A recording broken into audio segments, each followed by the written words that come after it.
Why does every political debate in America sound like a bad playground argument? You point out something wrong that everyone universally agrees is wrong, and instead of addressing it, someone shouts out, well, what about when your side did it? As if that's an excuse. That's what I like to call a whataboutism. And it hasn't just made our politics petty, it's destroyed good faith discourse entirely. Instead of accountability, we get finger pointing. Instead of solutions, we get excuses. Instead of unity, we get endless division, and I'm sure you're aware of it. The tragedy is that whataboutisms feel clever in the moment. It gives the speaker the sense of satisfaction and a quick comeback. But in truth, the intellectual laziness of this argument is just dressed up in a way to deceive you.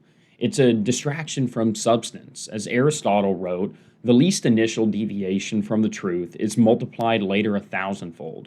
By deviating to whataboutisms, we abandon truth for point scoring, and the result is a thousandfold more division.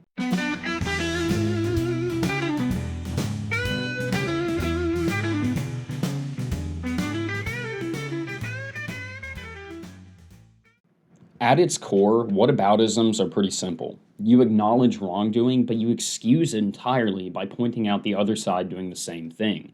Take government waste and reckless spending, something both parties unanimously know is bad.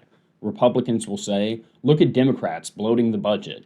Democrats fire back, well, what about Trump's tax cuts that exploded the deficit? Both sides are right. Both sides are equally guilty, but both walk away feeling justified, and the problem never gets solved. The can is just kicked down the road. This is tu quo, Latin for you two, is a common fallacy that has been around for centuries. Even the Romans mocked it as a weak defense in debates. Imagine Cicero hammering an opponent for corruption, only to hear, well, what about when you took bribes? It never resolves the accusation. It just muddies the water. Today, nothing has changed. The modern American landscape is absolutely riddled with whataboutisms. Consider just the last decade. Democrats condemn Trump for contesting the 2020 election results. Republicans shoot back. What about the Democrats rejecting Bush in 2000 or Hillary in 2016? Republicans slam Biden for mishandling classified documents.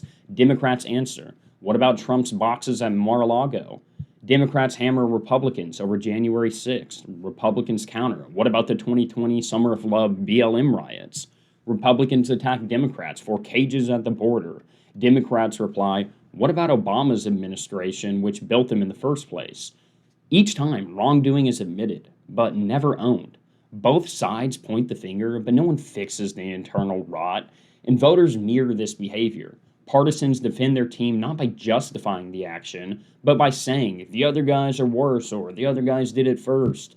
This reduces politics to a blame carousel, endlessly spinning with no exit in sight. So why is this tactic so toxic in the first place? Because it kills three things democracy depends on. First, good faith. If nobody admits default, no conversation can move forward. Second, accountability. If both sides are guilty, no one is punished. Wrongdoing becomes the status quo. Third, problem solving. Instead of fixing corruption, we argue over who was more corrupt. Here's a thought experiment for you. Imagine telling your boss, yes, I wasted company money, but what about John in accounting? Or telling your spouse, yes, I cheated, but what about the neighbor down the street who cheated more? That excuse would never fly in ordinary life because it's retarded. But in American politics, somehow it has become the default. The result is paralysis. Problems that could be solved get buried under partisan scorekeeping. Every debate is a contest of hypocrisy rather than a search for truth. And here's the twist. Whataboutisms aren't just lazy, they're intentional. It's a divide and conquer tactic. When Democrats and Republicans argue about which side is more corrupt, the bigger truth is ignored. Both parties are captured by lobbyists. Both spend recklessly. Both avoid reform entirely.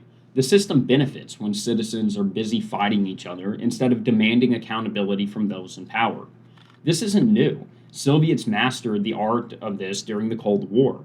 When criticized for their gulags, Moscow responded, yes, but what about segregation in America? How could you talk about me when you have something so abhorrently bad? It didn't fix Russia's oppression, but it weakened America's moral standing and sowed doubt into the West. Closer to home, look at McCarthyism in the 1950s. Accusations of communism were met with counter-accusations until the line between truth and smear completely disappeared. Good faith collapsed under a culture of mutual suspicion. George Orwell once wrote, "Political language is designed to make lies sound truthful and murder respectable." Whataboutisms take this further. It makes corruption tolerable, so long as the other side is guilty too. The scariest part, ordinary citizens now copy this tactic. Scroll on Twitter, literally any social media, or turn on cable news, and you'll see endless whataboutisms. Sure, Biden is bad on the border, but what about Trump's cages? Yes, Trump lied, but what about Clinton? Instead of asking, was this right or wrong, we ask, which side benefits? Politics has become sports. It's basically a fandom. It's no longer about justice. It's about our team versus their team, as cringy as that sounds. Kierkegaard warned us that the crowd is untruth. And in our political crowd, truth has been replaced by tribal loyalty. We no longer defend principles, we defend jerseys. And that's why many Americans feel like every debate is just two teams shouting stats at each other while the country burns in the background. So, what happens when whataboutisms become the default? I'll put it pretty simply: corruption gets normalized, hypocrisy becomes strategy, citizens stop believing in accountability, and cynicism spreads like wildfire. It's no wonder that trust in U.S. institutions are at historic lows. Congress polls in the single digits for approval. Majorities of Americans distrust both the media and the government. And why wouldn't they? If every scandal can be brushed aside with, but the other side did it too, then justice itself feels impossible. History shows us where this leads. Watergate in the 1970s shattered public trust because both parties played dirty tricks. Nixon is just the one that got caught. Iran-Contra in the 1980s deepened the cynicism because both parties quietly looked the other way, ignoring the actual fault.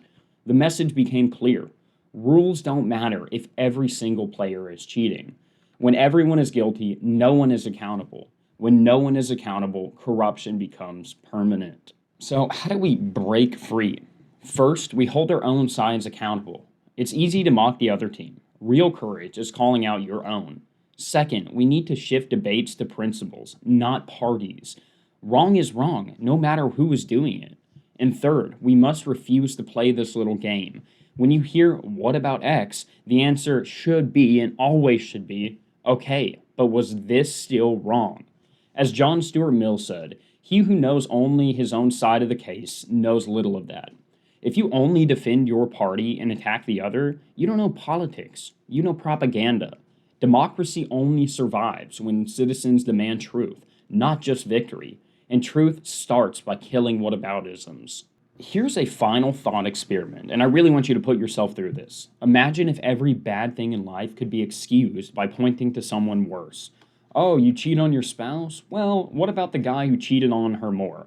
Well, you lie in your taxes? Yeah, but what about the neighbor who stole more money? You get pulled over for speeding? What about the driver in front of me going 30 miles per hour faster? That's not morality. That's not justice. It's pure chaos. And politics dies in the same way. If every wrong can be excused with "what about them," then nothing is ever fixed. Whataboutisms didn't just kill politics, it killed good faith. And unless we break free, it will keep killing democracy too. Thank you for joining me today. I think it's like episode 9 of Principle Over Party podcast. Drop your comments down below. Let me know what you think and tell me if you've experienced it before, because this stuff pisses me off. I see it constantly, and it's just so obvious that we need to address it. Anyways, thanks for joining. Subscribe. God bless.